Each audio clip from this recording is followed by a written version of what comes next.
No rush, आराम से good luck.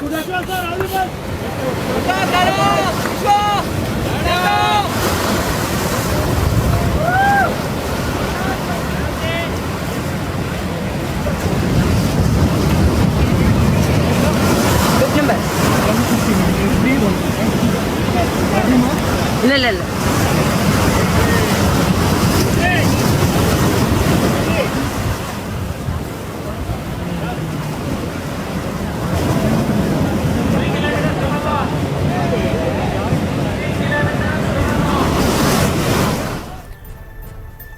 புதுச்சேரியில் முதல் முறையாக கடல் நீச்சல் போட்டி நடைபெற்றிருக்கிறது. அது குறித்தான காட்சிகளை பார்த்து வருகிறோம். நாடு முழுவதிலும் இருந்து 300க்கும் மேற்பட்ட நீச்சல் வீரர்கள் இதில் பங்கேற்றிருக்கிறார்கள். உரிய பாதுகாப்புடன் கடல் நீச்சல் போட்டி நடைபெற்றது. அது குறித்தான காட்சிகளை பார்த்து வருகிறோம். விவரங்களோடு இணைகிறார் எமது செய்தியாளர் கிருஷ்ணன். விவரங்களை வழங்கலாம்.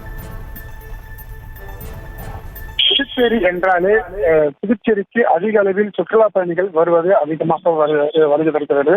இந்த புதுச்சேரிக்கு வரும் சுற்றுலா பயணிகள் புதுச்சேரியில் கடற்கரை பரப்பானது 16 கிலோமீட்டர் தூரத்திற்கு இந்த கடல் பரப்பு பறந்து விரிந்து காணப்பட்டு வருகிறது. இந்த கடல் பரப்பில் அதிக அளவில் சுற்றுலா பயணிகள் வருகை தந்து அங்கே குளித்து மகிழ்வதும் அங்கு காணப்பட்டு வருகிறது. இந்த நிலையில அவ்வப்போது கடலில் சிக்கி பல உயிர்களும் இதுல ஏற்பட்டு இருக்கிறது. இதனை போக்கும் விதமாக கடல் விழிப்புணர்வு நிகழ்ச்சியானது இன்று புதுச்சேரி அரசு சுற்றுலாத்துறை சார்பாக நடத்தப்பட்டது.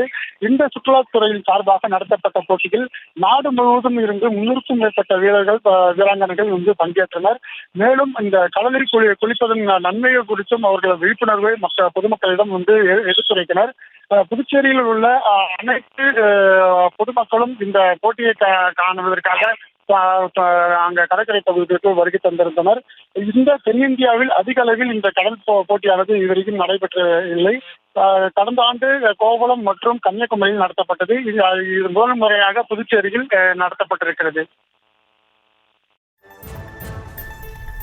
தங்களுடைய விவரங்களுக்கு நன்றி கிருஷ்ணன். செய்திகளை உடனுக்குடனும் துல்லியமாகவும் தெரிந்து கொள்ள சப்ஸ்கிரைப் பண்ணுங்க.